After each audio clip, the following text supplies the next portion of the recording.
என் நெஞ்சில் குடியிருக்கும் என்னுடைய தோழர்களுக்கும் தோழிகளுக்கும் என்னுடைய வணக்கம். வணக்கம் வணக்கம்.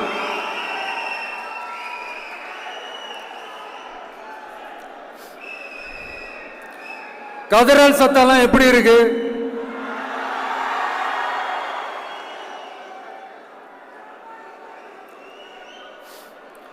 தமிழுக்கு அமுதென்று பேர், அந்த தமிழ் இன்ப தமிழங்கள் உயிருக்கு நேர். இன்னைக்கு தமிழ்நாடு இருக்கிற சூழல்ல நாம் ஒரு புதிய வரலாற்றை படைப்பதற்கு தயாராக வேண்டிய அவசியத்தை நீங்க எல்லாருமே நல்லா புரிஞ்சு வச்சிட்டு இருப்பீங்கன்னு நான் நம்புறேன். அரசியல்னா என்னங்க? ஒவ்வொரு குடும்பமும் நல்லா வாழணும்னு நினைக்கிறது அரசியலா? இல்ல ஒரே ஒரு குடும்பம் மட்டும் தமிழ்நாட்டை சொரண்டி நல்லா வாழணும்னு நினைக்கிறது அரசியலா? நீங்களே சொல்லுங்க, எது அரசியல்? எல்லாருக்கும் நல்லது நடக்கிறது தானே அரசியல். அதுதான் நம்ம அரசியலும். காட்சிக்கு திராவிடம், ஆட்சிக்கு திராவிட மாடல்னு தினம் தினம் மக்கள் பிரச்சனைகளை மடைமாற்றி மக்கள் விரோத ஆட்சியை மன்னராட்சி போன்று நடத்துற இவங்க நமக்கு எதிராக இவங்க பண்ற செயல்கள் ஒன்னா ரெண்டாங்க. மாநாட்டில் ஆரம்பிச்சதுங்க. மாநாட்டில் ஆரம்பிச்சு அதுக்கப்புறமா நான் கலந்துக்கிட்ட அந்த புத்தக வெளியீட்டு விழா, நான் பறந்துரு போன அன்னைக்கு நம்மளுடைய 2ஆம் ஆண்டு துவக்க விழா அன்னைக்கெல்லாம் சிட்டிக்குள்ள எந்த ஹாலும் எந்த கல்யாண மண்டபம் கொடுத்துடக்கூடாதுன்னு அங்க போய் மகாபலிபுரத்தில் போய் அந்த ஃபங்க்ஷனை பண்றோம். ஏன் இன்னைக்கு பொதுக்குழு வரைக்கும் எங்கெல்லாம் எப்படியெல்லாம் தடைகள்?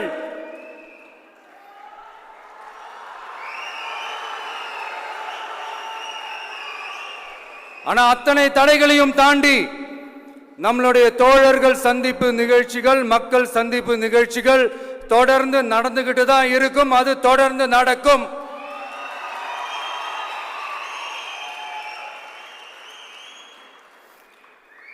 நம்மளுடைய தோழர்கள் அர்ஜுன் பிரதர், நிர்மல் குமார் பிரதர், நம்ம ரமேஷ் பிரதர், இவங்கெல்லாம் போட்டு அடி அடி நடிக்கிறாங்க. நாமளும் அதே மாதிரி அடிக்கணுமான்னு மனசுக்குள்ள ஒரு யோசனையா தான் இருக்கு.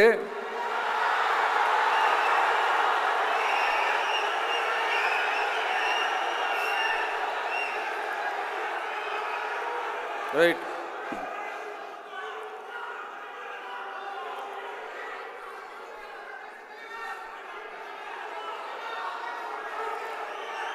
ஓகே, ரைட், புரிஞ்சிச்சு.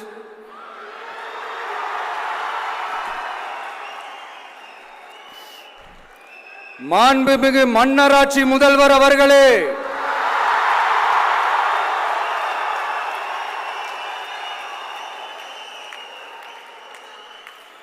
மாண்புமிகு திரு முத்துவேல் கருணாநிதி ஸ்டாலின் அவர்களே,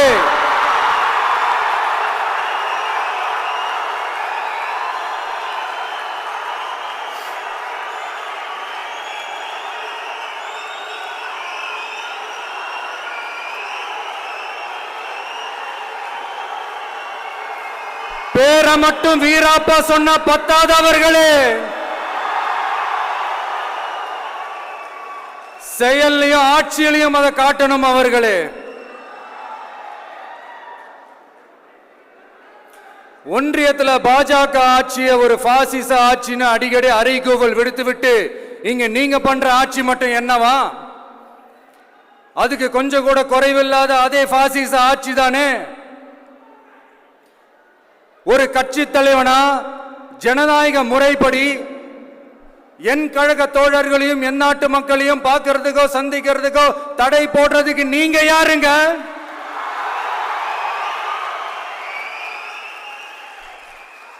தடையை மீறிய மக்களை பார்க்கணும்னு முடிவு பண்ணிட்டா போயே தீருவேன்.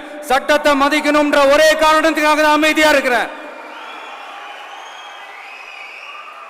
நேத்து வந்தவெல்லாம் முதலமைச்சர் ஆகணும்னு கனவு காண்றான்னு சொல்றீங்க. அது நடக்கவே நடக்காதுன்னு சொல்றீங்க. அப்படியே எந்த கட்சிக்கும் இல்லாத நெருக்கடியை தமிழக வெற்றி கழகத்துக்கு மட்டும் போட்டுக்கிட்டே இருக்கிறீங்க.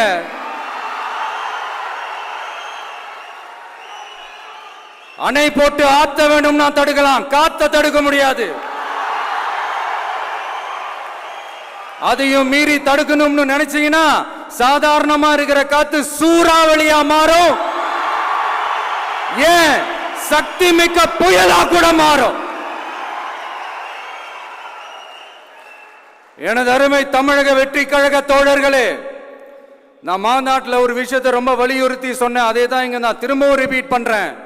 இந்த மண் பிளவுவாத சக்திகளுக்கு எதிரான மண், சகோதரத்துவ மண், சமய நல்லிணக்கத்தை பேணும் சமூக நீதிக்கான மண். இதை நம்ம பாதுகாத்தே தீரணும். உங்க எல்லாரையும் வேண்டி வேண்டி கேட்டுக்கிறேன். தமிழ்நாட்டிலிருந்து பல பகுதிகளிலிருந்து வர செய்திகள்லாம் கேட்கும் போது மன உளைச்சலையும் மன வேதனையும் தரதாகவே இருக்கு. சட்டம் ஒழுங்குன்னு ஒன்று இருக்கிறதாவே தெரியல. அதுக்கெல்லாம் இந்த கரப்ஷன் கபடதாரிகள் கவர்மெண்ட் தான் காரணம். இந்த நிலைமை மாறணும். அதுக்கு இருக்கிற ஒரே வழி, இங்க உண்மையான மக்களாட்சி மலரணும். அது வரணும்னா இவங்கள மாத்தணும்.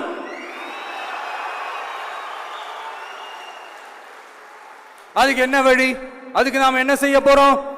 நம்மளுடைய தோழர்கள் டெய்லி மக்களை போய் பாருங்க, அவங்களோட பேசுங்க, ஒவ்வொரு தெருவுக்கும் போங்க, ஒவ்வொரு வீட்டுக்கும் போங்க, அவங்களோட பிரச்சனைகள் என்னன்னு கேளுங்க, அதை தீர்க்கிறதுக்கு என்னன்னு வழின்னு யோசிங்க.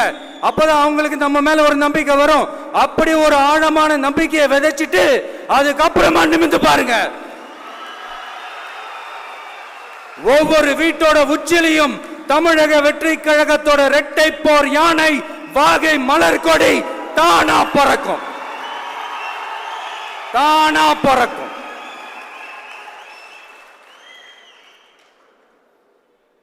மாண்புமிகு மன்னராட்சி முதல்வர் அவர்களே, உங்க ஆட்சியை பத்தி கேள்வி கேட்டா மட்டும் ஏன் சார் உங்களுக்கு இவ்வளவு கோபம் வருது?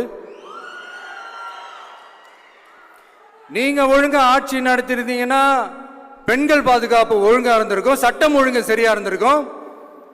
பச்சை பிள்ளைங்க, படிக்கிற பிள்ளைங்க, சின்ன பொண்ணுங்க, வீட்டில் இருக்கிற பொண்ணுங்க, வேலைக்கு போற பொண்ணுங்கன்னு இவங்க எல்லாருக்கும் நடக்கிற கொடுமைகளை சொல்ல முடியல சார்.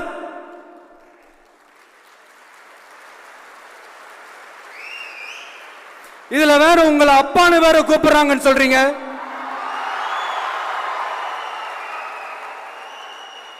தினம் தினம் உங்களுடைய இந்த கொடுமைகளை அனுபவிச்சுட்டு இருக்கிற என்னுடைய சகோதரிகளான தமிழ்நாட்டு பெண்கள் தான் உங்களுடைய அரசியலுக்கே ஒரு முடிவு கட்ட போறாங்க, உங்களுடைய ஆட்சிக்கே ஒரு முடிவு கட்ட போறாங்க, உங்களுடைய இந்த அரசியல் வாழ்க்கைக்கே ஒரு முடிவு கட்ட போறாங்க.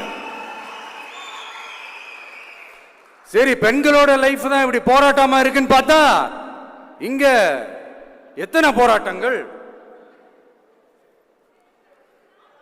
பரந்தூர் போராட்டம், அரசு ஊழியர்கள் ஆசிரியர்கள் போராட்டம், போதைப் பொருள் எதிர்ப்பு போராட்டம், வரி உயர்வு போராட்டம், மீனவர்கள் போராட்டம், போக்குவரத்து ஊழியர்கள் போராட்டம், சாதிவாரி கணக்கெடுப்பு போராட்டம், சாம்சங் தொழிலாளர்கள், டங்ஸ்டன், விவசாயிகள் போராட்டம், மின்கட்டண உயர்வு எதிர்ப்பு போராட்டம், இஸ்லாமிய அமைப்புகள், செவிலியர்கள், மருத்துவர்கள், இந்த மாதிரி போராட்டங்கள். இதெல்லாம் சும்மா சாம்பிள் தான். இது இன்னும் சொல்லிட்டே போலாம், இந்த நாள் பத்தாது. ஆனா இந்த எல்லா போராட்டங்களுக்கும் தமிழக வெற்றி கழகம் கூட நிற்கும்.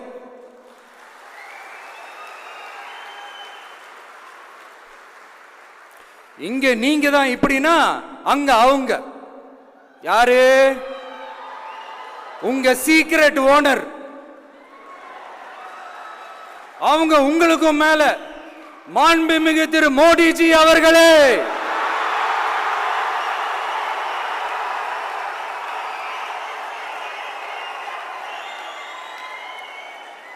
என்னமோ உங்க பேரெல்லாம் சொல்றதுக்கு எங்களுக்கு ஏதோ ஒரு பெரிய பயம் மாதிரியும்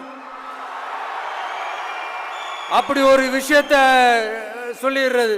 பேரை சொல்லணும், பேரை சொல்லணும், பேரை நான் ஒரு படத்துல சொல்லுவேனே, லியோவை பார்க்கணும், லியோவை பார்க்கணும், லியோவை பார்க்கணும்.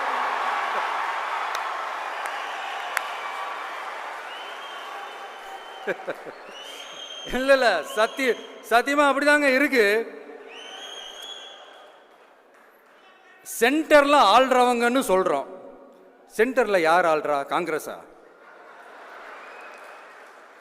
இங்க ஸ்டேட்ல ஆள்றவங்கன்னு பேசுறோம். இங்க யார் ஆள்றா? அதிமுகவா? அப்புறம் என்ன பேரை சொல்லணும், பேரை சொல்லணும்? புரியலையே. நீங்க தானே கேட்டீங்க, வச்சுக்கோங்க.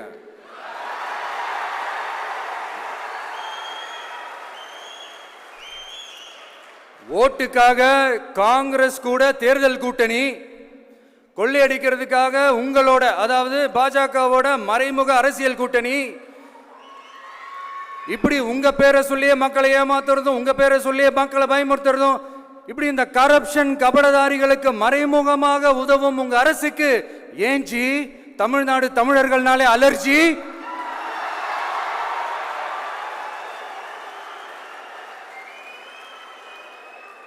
தமிழ்நாட்டிலிருந்து வர ஜிஎஸ்டியே கரெக்டா வாங்கிக்கிறீங்க, ஆனா தமிழ்நாட்டுக்கு பட்ஜெட்ல நிதி ஒதுக்க மாட்டேங்கிறீங்க. இங்க படிக்கிற நம்ம பிள்ளைங்களோட படிப்புக்கு நிதி ஒதுக்க மாட்டேங்கிறீங்க, ஆனா மும்மொழி கொள்கையை திணிக்கிறீங்க. டீலிமிட்டேஷன் என்ற பேர்ல தமிழ்நாட்டோட பார்லிமெண்ட் சீட்ஸ்லையும் கை வைக்க பாக்குறீங்க. ஒரே நாடு ஒரே தேர்தல் நீங்க ஸ்டார்ட் பண்ணப்பவே புரிஞ்சிருச்சு பிரதமர் சார் உங்க பிளான் என்னன்னு, எங்கெல்லாம் எப்படியெல்லாம் எந்த திசைகள் எல்லாம் இந்த நாட்டை கொண்டு போலாம்னு. சார் உங்ககிட்ட நாங்க சொல்லிக்கிறதெல்லாம் தமிழ்நாட்டை கொஞ்சம் கேர்ஃபுல்லா ஹேண்டில் பண்ணுங்க சார்.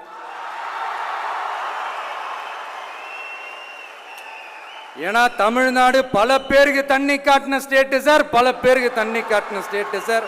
பார்த்து செய்யுங்க சார், மறந்துடாதீங்க சார்.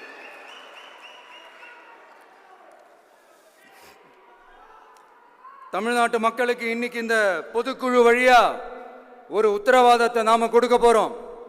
நம்ம ஆட்சி, அதாவது உங்க ஆட்சி, உண்மையான மக்களாட்சி, தமிழக வெற்றி கழகம் தலைமையிலான அறுதி பெரும்பான்மை பெற்ற ஆட்சி, அதே சமயத்தில் அதிகார பகிர்வுடன் கூடிய ஆட்சி. அப்படி இந்த ஆட்சி அமைஞ்சதும் பெண்கள் பாதுகாப்பை 100% உறுதி செய்வோம்.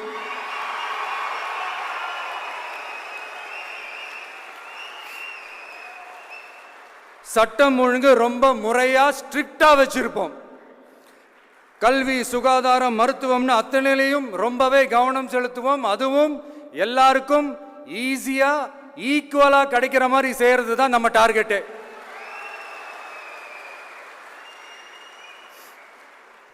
அரசு ஊழியர்கள், ஆசிரியர்கள், போக்குவரத்து தொழிலாளர்கள், மின்சார வாரிய ஊழியர்கள்னு தொழிலாளர்கள் பக்கமும் நாம கண்டிப்பா துணையா நிற்போம். ஏன்னா நாம எப்பவுமே உழைக்கிறவங்க பக்கம்தான்.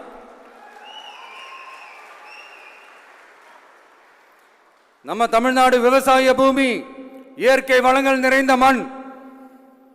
இந்த விவசாயத்துக்கும் இயற்கை வளங்களுக்கும் எதிராக எந்த விதமான ஒரு திட்டத்தையோ நடவடிக்கையோ கொண்டு வர்றதை எங்களால் ஏற்கவே முடியாது.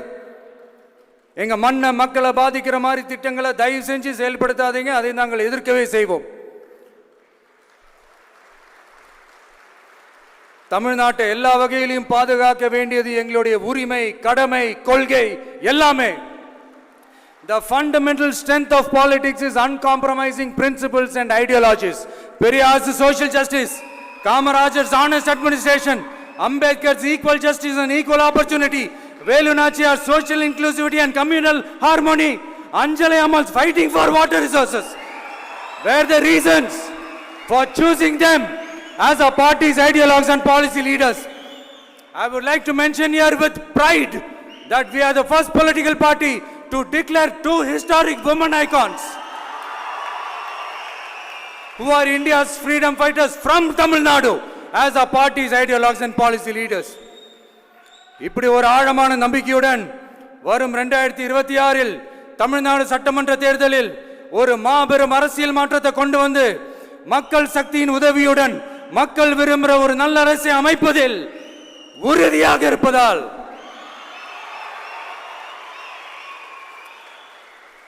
அதை தடுக்கிறதுக்குன்னு சில பேர் பகல் கனவு காண்பார்கள் இல்லையா? அவங்க எல்லாருக்குமே சொல்லிக்கிறது ஒண்ணுதான், காற்று, மழை, வெயில், இயற்கையை யாரால் கட்டுப்படுத்த முடியும்? யாரால் தடுக்க முடியும்?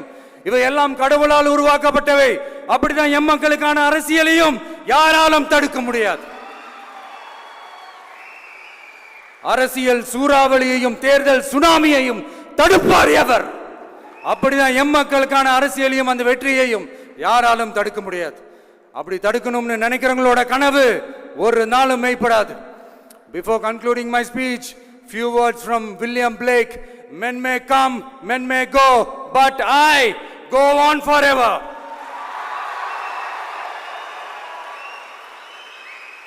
ஞானம் கருதினும் கைகூடும் காலம் கருதி இடத்தார் செய்யின் ஏற்ற காலத்தையும் இடத்தையும் அறிந்து ஒரு செயலை செய்தால் பூவுலகம் முழுமையையும் வேண்டினாலும் அது கைவசப்படும் என்ற திருக்குறளுடன் என்னுடைய நன்றி உரையை நிறைவு செய்கிறேன். பார்த்துக்கிட்டே இருங்க.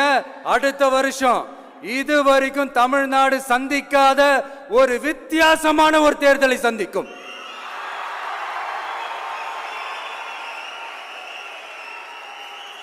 ரெண்டே ரெண்டு பேருக்கு நடுவுல தான் போட்டியே. ஒன்னு டிவிகே, இன்னொன்னு டிஎம்கே.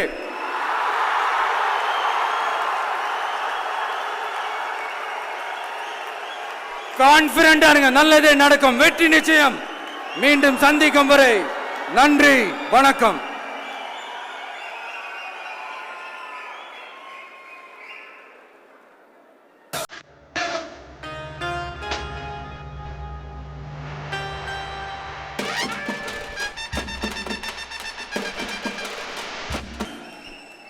தலைவா, தமிழ்நாட்டு அரசியல்வாதிகள் பல பேர் இன்று இரவு தூங்க முடியாமல் தூக்கத்தை கெடுத்து விட்டீர்களே தலைவா. ஆனால் செயல்பட வேண்டிய அதிகாரிகள் இன்னும் தூங்கிக் கொண்டிருக்கிறார்களே, அவர்களின் உறக்கத்தை எழுப்பி விட்டீர்கள் தலைவா. தலைவர் அவர்கள் சொன்னதை நெஞ்சில் நிறுத்துங்கள்.